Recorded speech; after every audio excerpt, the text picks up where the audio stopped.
Okay, so I think we are getting some viewers, which is great. Thank you all for joining from wherever you are. I know we have audiences from the States and from here in Germany and from India and other places, so and Bangladesh as well. So thank you so much. Yes, I'm very excited about this whole session, this podcast live session with with this beautiful man right here, Tausif, because of course we were chatting just before this session that we are hearing each other from after I think over a decade, right? If I'm not wrong, it's been a decade, and of course, with this podcast, the whole aim is it's really by the people for the people. So it's really to get into the raw emotions and your own experiences, so that we all get a little bit more aware about this situation, right? And so today's topic is about sexuality and mental health. And to give a very brief introduction about Tausif, I know that he wears many hats.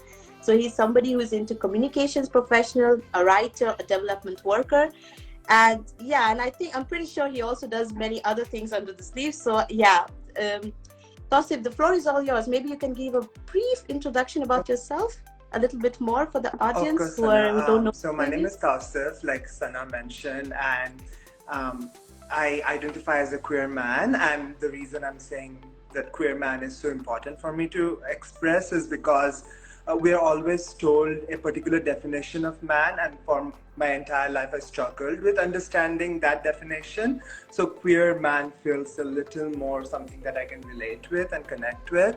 I'm also a writer. I'm also a journalist. I write particularly from my own experience as a person of color living in the US, which is predominantly heterosexual and white a lot of times, and a lot of times we do not find our spaces in the media. And I also work in the development sector as a comms professional. So that's me. And there are many other things which you'll find out hopefully during this talk. Yeah. Thanks. That's super cool. But Tausif, this is actually, I was thinking when you said you identify yourself as a queer man, I think that's a really good start for this session.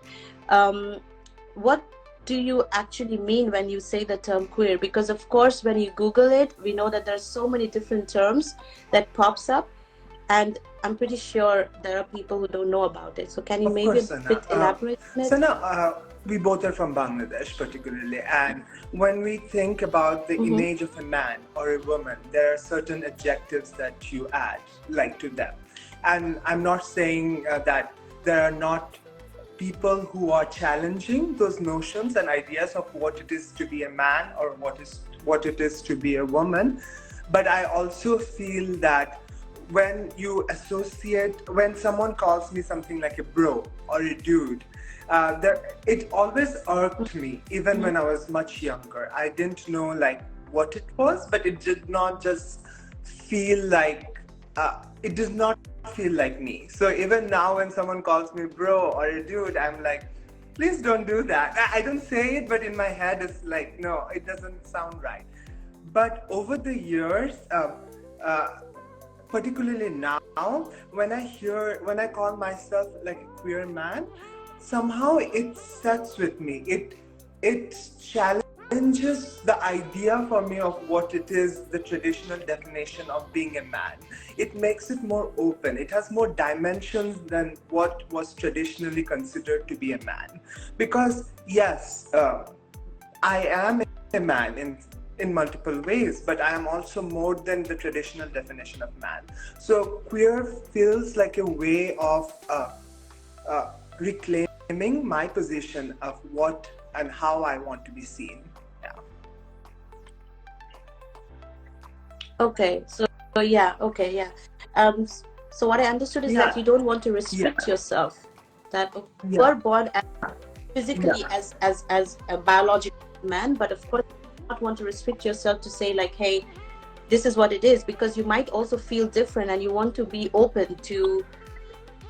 But I was also thinking, and it could also be because of my limited knowledge, of course.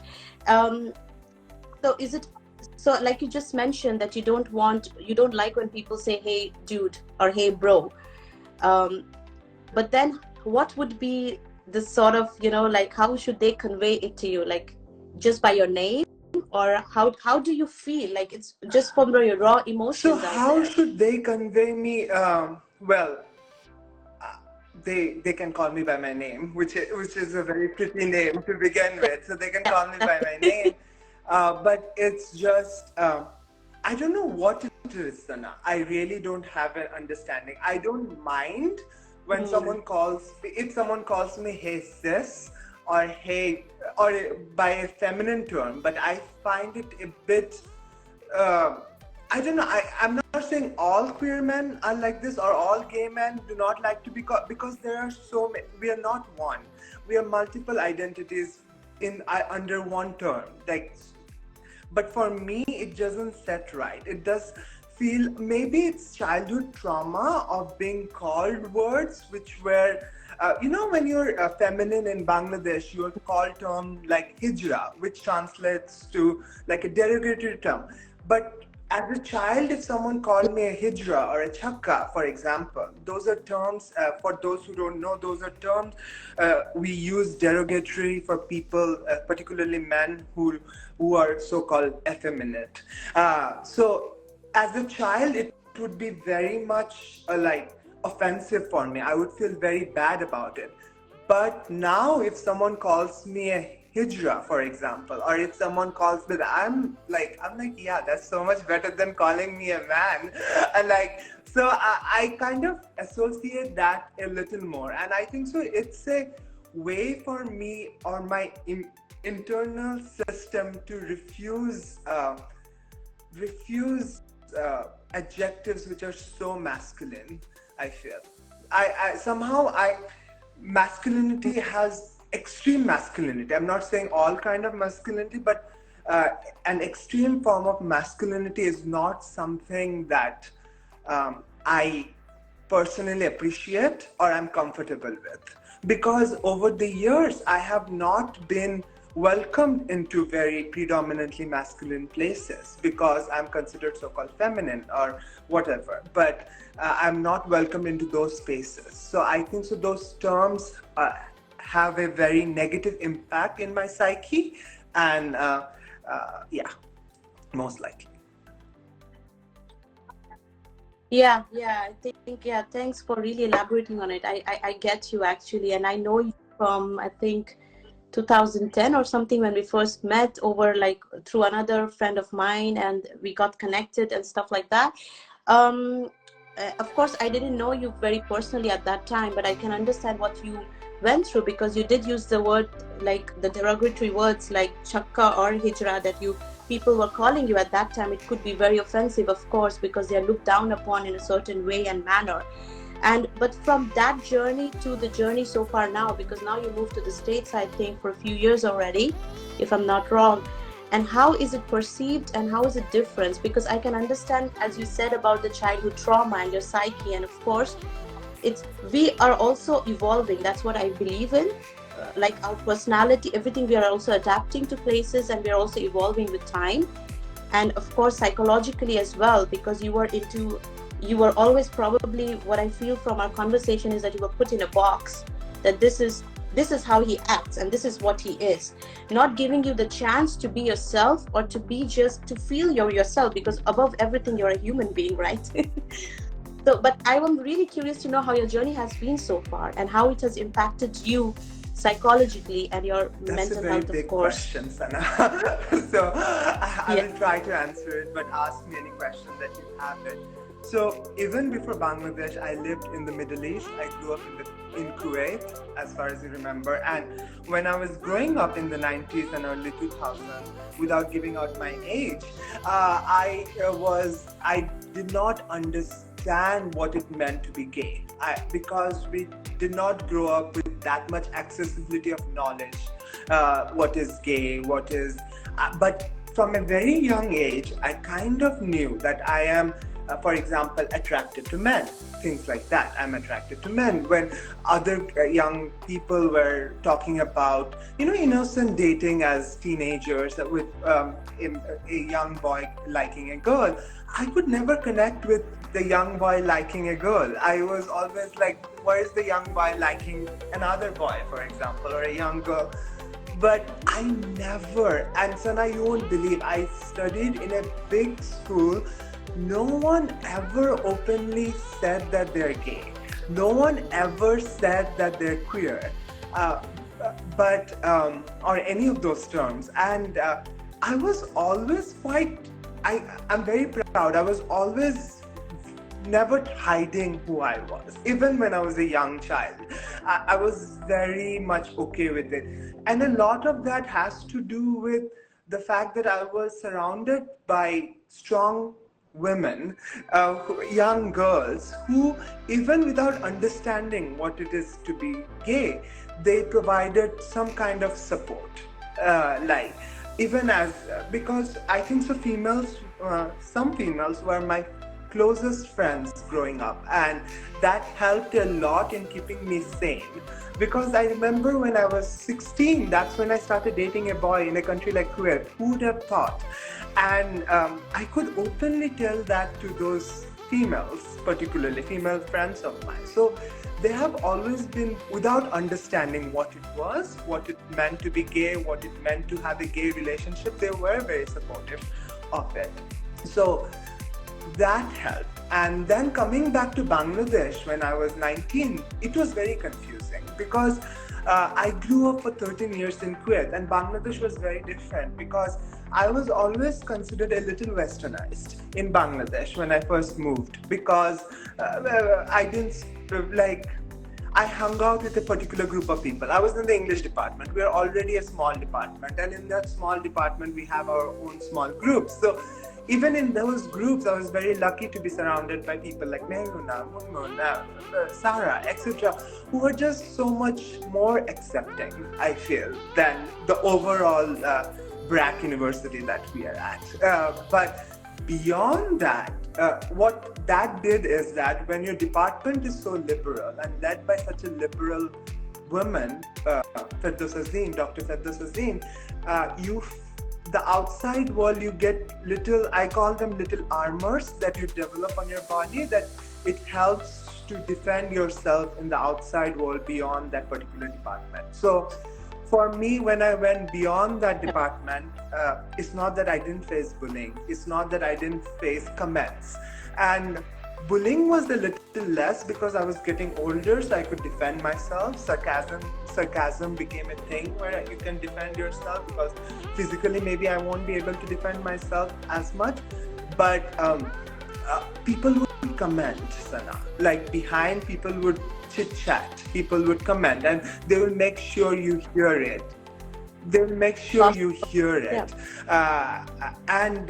Even though, like I was saying, I was surrounded by people like you, even like when we met, and I wasn't hiding anything. Like, I wasn't hiding who I was. I was still dancing with you all, like at the wedding and everything, and being myself.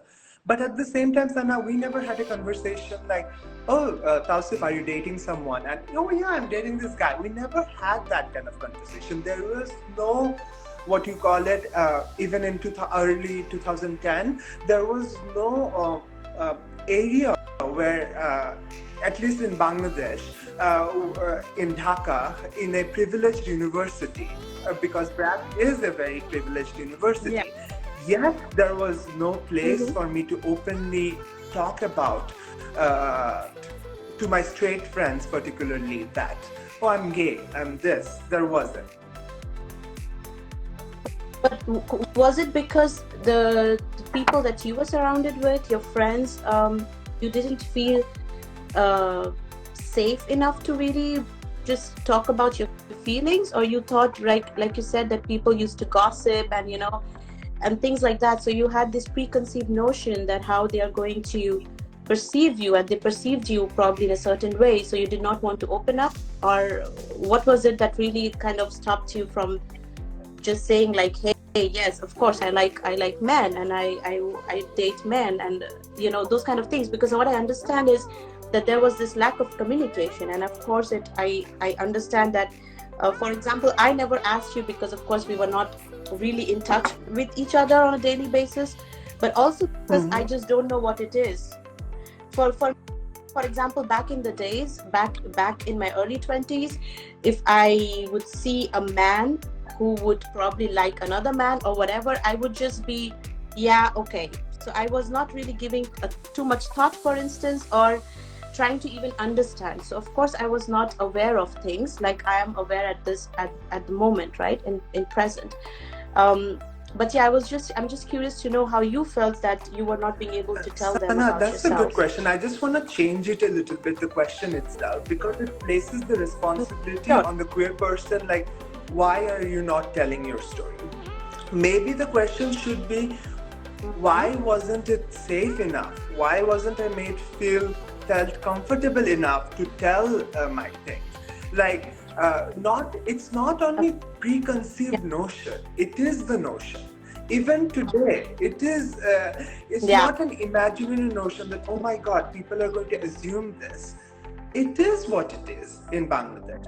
It is what it is in some Mm-hmm. places in the US also. Like, or else trans rights wouldn't be Yeah. so much impacted today in the US. US is not like the most amazing place either.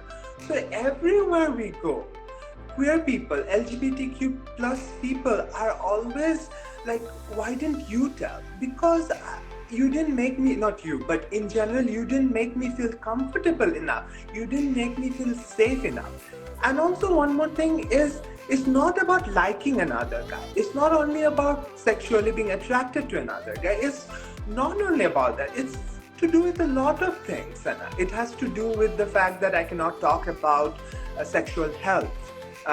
It has to do with a lot about that I cannot talk about anything. It's not just about attraction. Like, it's about, uh, yeah. So for me, the reason I did not say as much perhaps was uh, I was still understanding myself in a foreign place, because Bangladesh seemed very foreign, because I was new in Bangladesh that time. So it seemed very foreign to me. I was also Oh, finding yeah. what are my safe spaces where I can open up. And yeah, Mm-hmm. so it was also a journey of self discovery. And then I moved, but at the same time, I want to say that it was in Bangladesh actually that my actual understanding of my sexuality or sexual orientation started, because I was surrounded by particularly gay men who were advocating for LGBTQ rights, even in Bangladesh back then, when straight people didn't even know what to do. There were underground gay movements happening, and Yeah. these people spoke about it with their lives, with endangering their lives and all of that. They spoke about it, and they helped me understand it better, understand myself better. So my understanding did not start in America. I don't want to give US that credit. I want to give Bangladesh the credit where it's due. That it is in Bangladesh I discovered myself. Compared to that, US has been a Yeah. different ballgame. So in Kuwait, it was like, I don't know what is happening. In Bangladesh, I know that I'm a gay man. I'm in a relationship. I know So about sexual STIs. I that's know about all of those things. In America, when it comes, a new dimension started there. The dimension is that I am a brown, because in Bangladesh, Sana, even in the gay community, because of our racial hangover, the colonial hangover, I'm considered attractive because of my skin color and things like that. But when you move to the US, you realize for the first time that the definition of attractiveness becomes different in the US. It is predominantly white, muscled gay men, who are considered the standard of beauty. And so here you have different issues that is impacting your mental health. I feel like, will I find my group? Will people find me attractive? Will I make friends? Will I so those things change. In the US, it became more about navigating being gay in a way. So the mental health aspect changed over the years. I feel in different parts. yeah. Yeah, I actually have a very curious question, but before we go forward, actually we have quite some, I can see some names. I think you can Hi also see, maybe you everyone. want to give a Thanks quick for hi joining. to the callers. Yeah. And I would also want to say, I think in this live session, in the comment box, you can also type in your questions for Tosif or for me. Um, if there's something that, yeah, we can have, we can engage in a conversation, I think we both will be very happy to do so. So please don't be shy, and then just type on your questions here. And I think it's a really interesting engagement. And first of all, I also feel a bit guilty. So I would like to say sorry to you, but also to other people who, basically, because we started on a conversation where we said that, and I think it's a really important point, where why didn't you feel safe enough to come across and just say how you feel? And above, this is really my principle, like, before you attach yourself to a certain religion or a certain sex or gender or what your sexual preference is, we are all a human being. So I think this is also a good moment to realize and take a pause to understand that we need to practice empathy and kindness no matter what you are. Like, some things, of course, you don't have controls over. Like, when you were born, you were probably given an identity as or a woman or whatever, but this is not how it should be for the rest of our lives. So please, whoever is here, please be kind to yourself, and please be kind to whoever is next to you and to your surroundings. And yeah, at least I'm gonna try better, and I do try to practice more. um but yeah, taking from what you just said with this interesting conversation, Tausif, moving from Kuwait and then to Bangladesh, and then where you had this kind of self-revelation, and then you move from there to US, which was again a different ball game, and you're trying hard to fit in. But what I see is really like like a roller coaster ride, which is quite a lot if you really zoom in from a third person's perspective to see what kind of mental state were you put in all these different places. If you are comfortable with it, of course, can you maybe give us a little elaboration on that? Like, what kind of mentally challenging things that you face in these blocks? Of course, in Kuwait, maybe you were not really knowing, you were still growing up, I believe. In Bangladesh, you sort of identified yourself, and you knew your feelings and emotions a bit more. And now that you are in the States, where you're trying to make your identity amongst a certain community, how is it impacting your graph of your mental health? And what are you doing now to get your support system and help yourself, of course? Yeah. Another difficult question. So, for me, Sana, I'll try my best to answer what I do personally. So, and these are not the practices I do, but these are things I have done over the years to, like you mentioned, it's a roller coaster ride. And this is just the overview. If you go in depth, it's a very scary roller coaster ride filled with highs, filled with extreme lows. Like, so it's a big roller coaster. So for me, Sana, particularly the moments which are more scary, particularly the moments which are more to do with loss, from a very, very young age, if I could visualize it, it would be I would put them in small boxes and just throw them somewhere. So that allowed me to function, because literally I have to function despite all of everything. I need to function. So I would put them in small boxes in my mind and put them in a place that I would never go back to. So that had been my coping mechanism for my longest time. But 3 years ago, when I started doing my therapy, my therapist was like, do you want to open some of those boxes? And every time we go back and open one of those boxes, it opens up like 3 months long session on that particular emotion, on that particular moment. So, and the worst happens now when there is a huge loss in my life, something, all those boxes sometimes open up together. So it becomes a roller coaster of everything feeling all at once. So that becomes a very low point personally for me at times. But that has happened only very few times. But what I am practicing now is that opening some of those boxes and at my terms, on my terms, that I can open those boxes, analyze them a little bit, give them that cute respect and say, okay, now we can put you at rest. Practicing that has been very helpful, but I do it one step at a time, because these are dangerous boxes to open. They have so much emotions in them, so much raw emotions in them. So I do personally do that, and yeah. Yeah, I think I think it's a good takeaway message for everybody, that you don't open everything at once, because of course your life is not just like in 1 year, 2 years. We're talking about yeah, decades here, right? Depending, I'm not saying our age, but just like so of course then, yeah, it's a good takeaway, at least for me. I'm also going to practice that, because sometimes for me as well, it's difficult. I try to just like multitasking, basically. It's never really productive, so you're opening all boxes and it doesn't work, so you need to take your time to do it. But also, you mentioned about therapy, and I am a big fan of therapy, and I'm here not encouraging anybody to do therapy, not to do it. It's really up to you guys. And here again, I want to bring it up because we have some new listeners here, that this is just a podcast by the people for the people. So there are just raw emotions and raw experiences. So we are not telling you to do a certain thing or not, but it's just for awareness and to educate ourselves. So you mentioned about therapy, and I was intrigued, of course.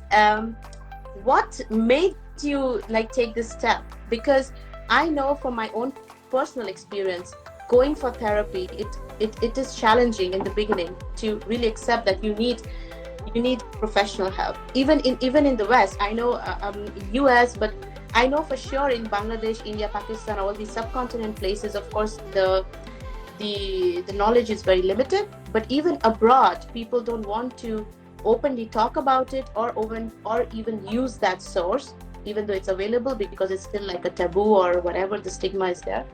What So, made you make take that first of all, step? privilege, I want to say. Because in Bangladesh, for example, straight people don't go to therapy, and there is a huge long line for good therapists. And even those therapists, there is so, like, the questions they ask, the etiquettes they have, make people further not go to Yeah. therapists. And in Bangladesh, I don't know if I would I come from a middle class family, literally, and I don't think I would have the privilege Mm. enough to go to a therapist in Bangladesh. That was not something there.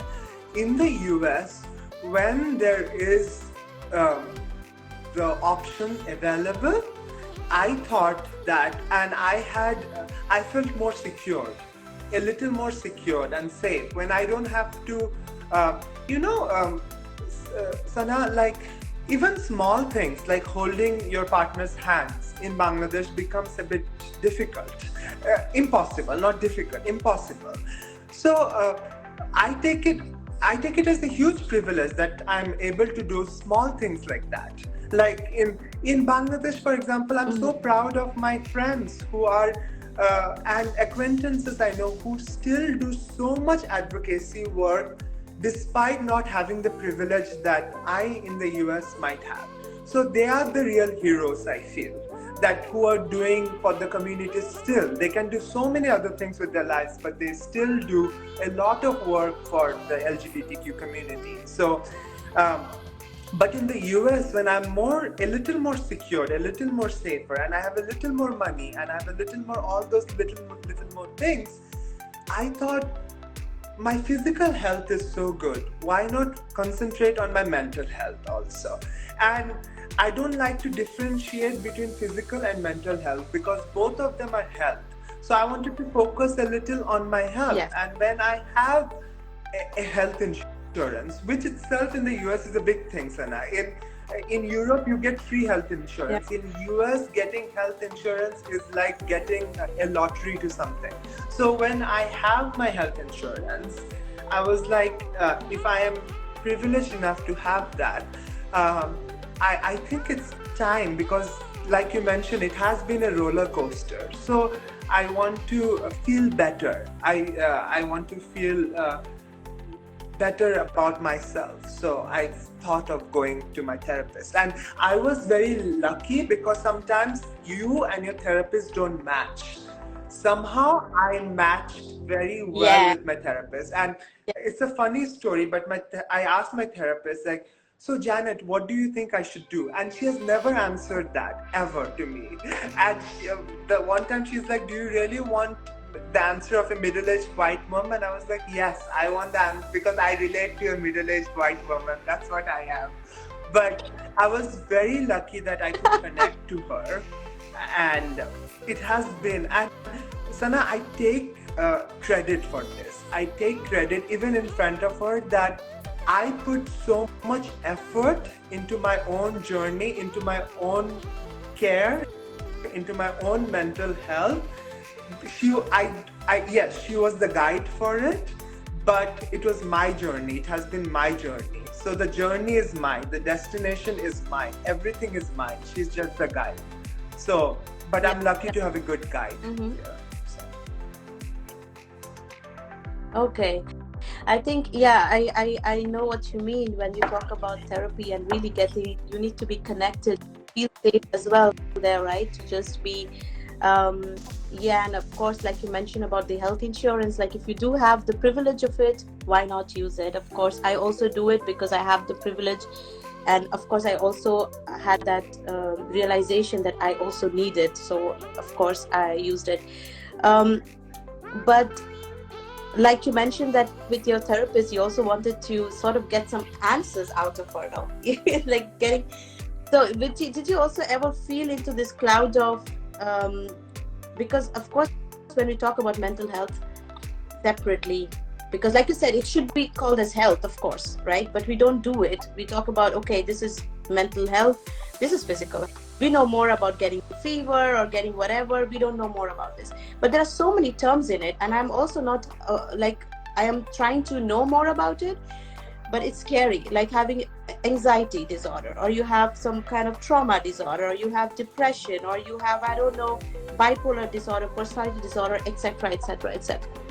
But like from your journey going through all of it, besides really taking care of yourself, which you did great for therapy session, but you also mentioned that you wanted to fit into your community in the States. So how did what were, if you were comfortable to talk about it, the triggers for, let's say, I don't want to label like what you have and what you don't, because that's not really our interest here, but whatever you have in an umbrella in terms of your mental health, are there any signs of trigger that you know, and you would probably want our audience to also be aware of it, or sometime, or which took you a moment to realize that, oh shit, this is also a trigger? But I know, of course, triggers can also differ for different people, but if there's something for our audience and also for me to understand this a little bit more about your struggle to find the right space to fit in No, the States. one thing I would say, and I'm not saying it from a position of arrogance or anything, I'm saying it in all modesty. I think so. We brown people or any people of color, we should stop trying to fit in. I know we want to. We really, really want to fit in because that is what is told. You have to assimilate into this society. You have to be a particular thing. Because society forces us so much that you have to be a particular way, and that fitment never worked with me, Sana. Yeah. It did not work in Bangladesh, it did not work in Kuwait, it did not work in uh, America, because my sense, what worked for me is my sense of self is so powerful that some people think is arrogance, but it's not. It's just that I don't know anything else other than this. I don't know what would Tausif be if Tausif was trying to be masculine. I don't know that. That world is not open to my. So it's limited. On the contrary, instead of arrogance, I'm limited in that sense that I don't know any other version of me other than this. So I tried my best to not fall into this bandwagon of jumping into what is there to fit in. But what also helped, Sana, is, and I give it credit, that I got surrounded by people.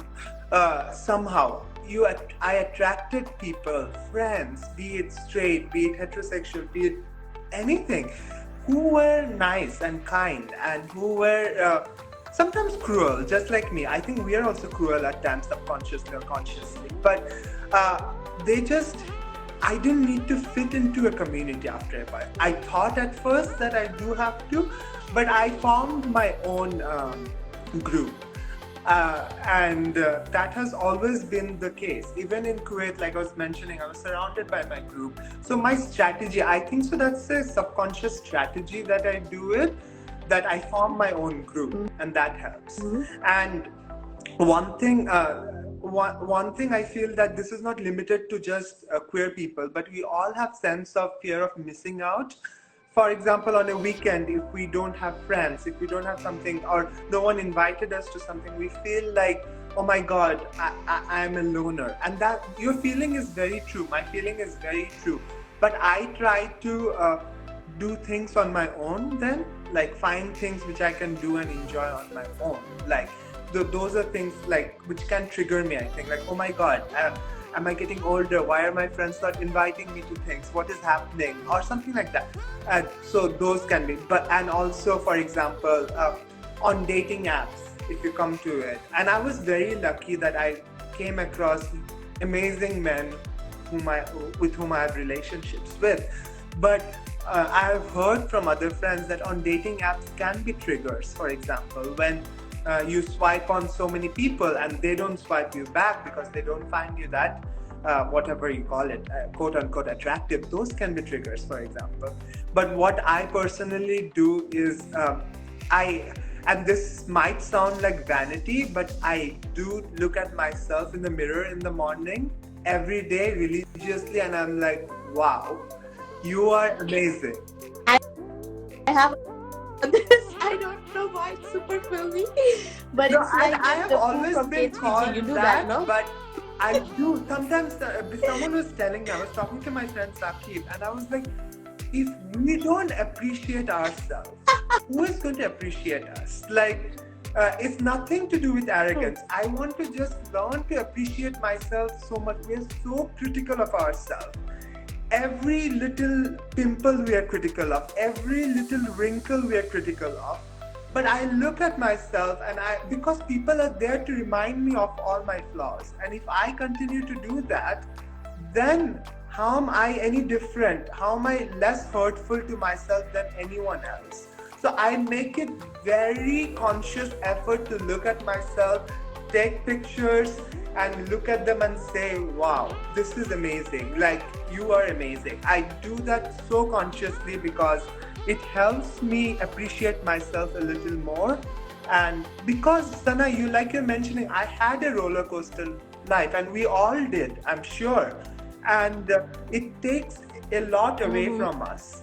So it's time when I have some privileges, when I am more safer and more secured, both financially, mentally, and otherwise. I want to, nourish myself, replenish some of the things that were taken away over the years. Yeah.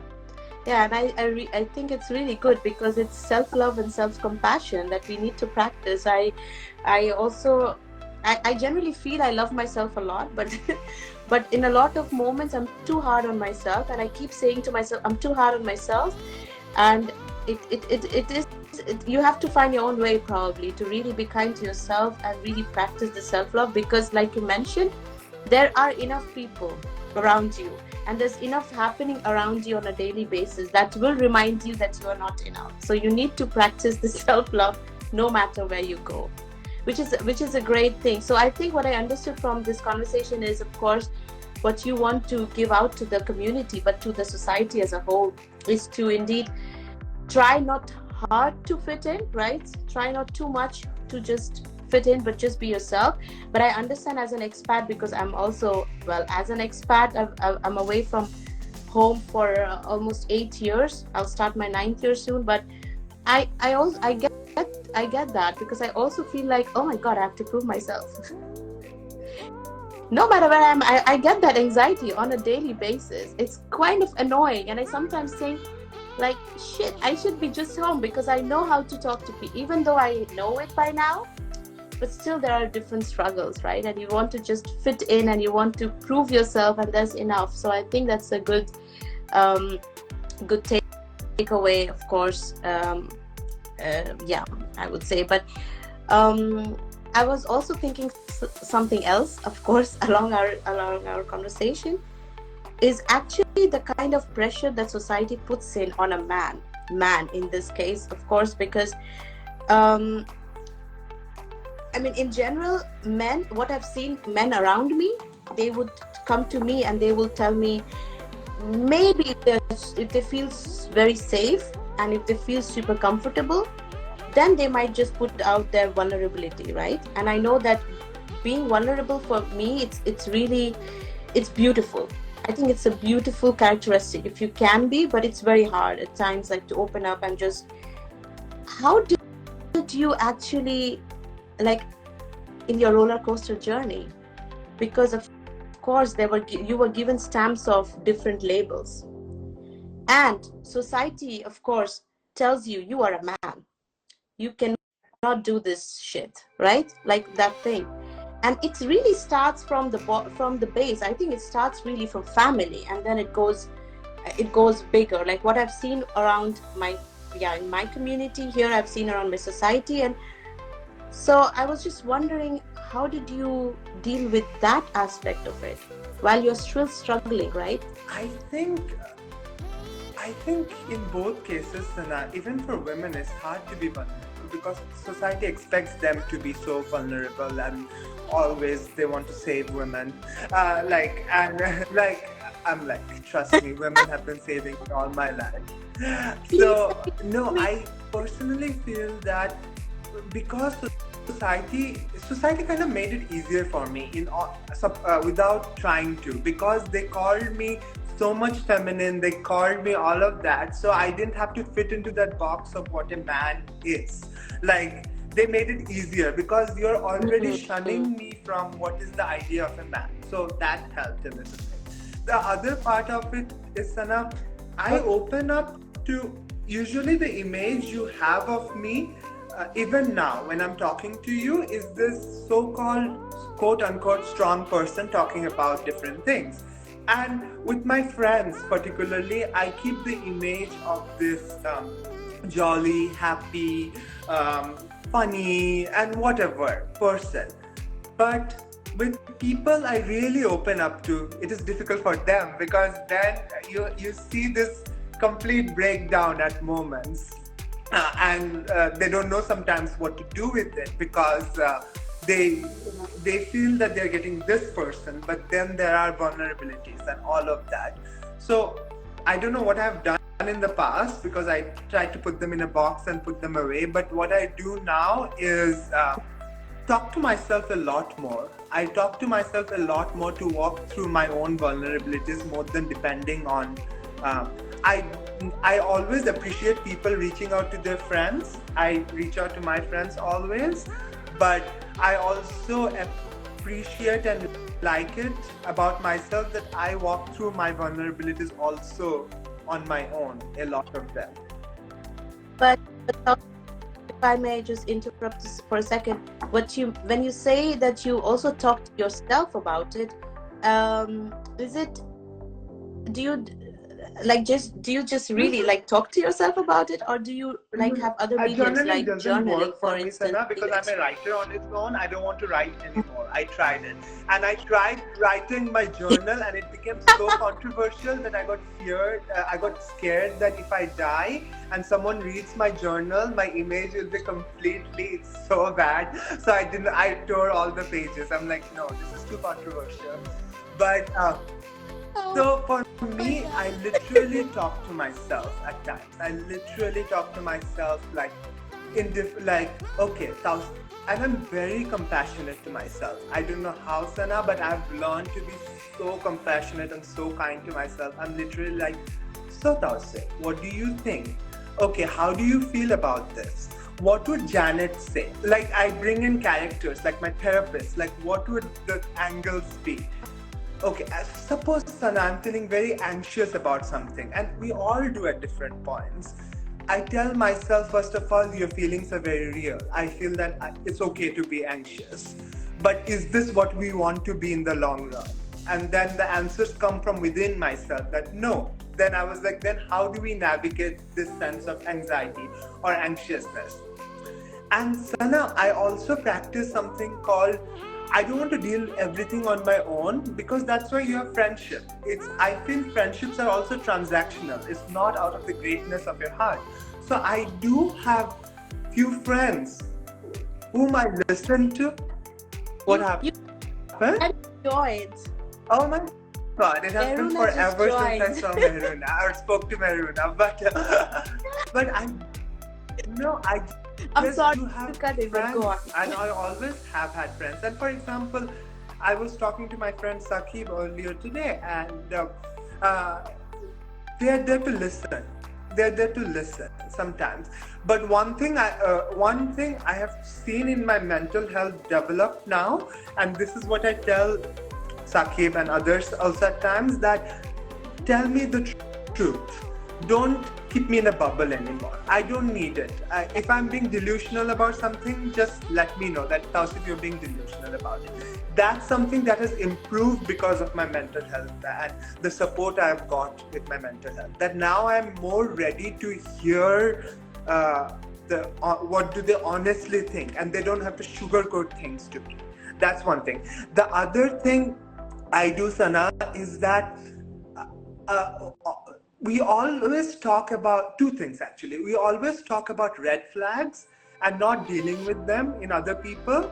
Now I see red flags and I run. I just sprint away. Like I'm not in a condition to deal with people and their red flags. And I appreciate people who run away from me also if they see red flags. Like it's a both. I don't appreciate. Um, uh, like people with red flags. I don't tolerate that. I tolerate it very less now, much less. My tolerance has gone down much less. The last part I want to say, that Sana, is that when you cut out people because you see red flags, there is also a sense of loss. When you set up boundaries, you're also cutting out people who, yes, there might be red flags, but you're also losing this person whom you might like, who might like you, who could have been a very good friend. So there is always a sense of loss when you're setting up your boundaries also. Yes, you'll gain a lot from it in the long run, but there is this loss too. And I have learned to accept and acknowledge and appreciate those losses and be kind to myself about it. I know I keep coming back to being kind to myself, but I think I'm very kind to myself, and that helps my mental health a lot more now than ever. And I think it's really the need of the hour to really take a moment, breathe, and just be at the present and show some love to yourself. And I think that's really the biggest takeaway for me from this session. And Tausif, thank you so much, because you brought this up a couple of times, and it really made me realize that I need to be kind to myself as well. You need to really slow down and appreciate. And it was really nice to understand that you are actually surrounded by a lot of love, and it's so important, isn't it? Because you mentioned, of course, a couple of times that you were lucky to always have that safe bubble around you, but also like kudos to all your friends and the names you mentioned, and also the names that didn't come up in this podcast. I think it's so nice that you guys are also opening up your hearts and of course giving the space for the other person to just be. And so I also want to take a moment again, because we are almost 50 minutes. I can go on for hours, of course.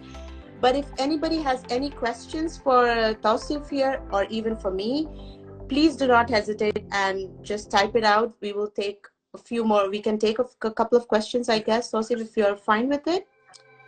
Unless, of course, we don't have questions from them, then of course, then we will wrap it up. But yeah, I think.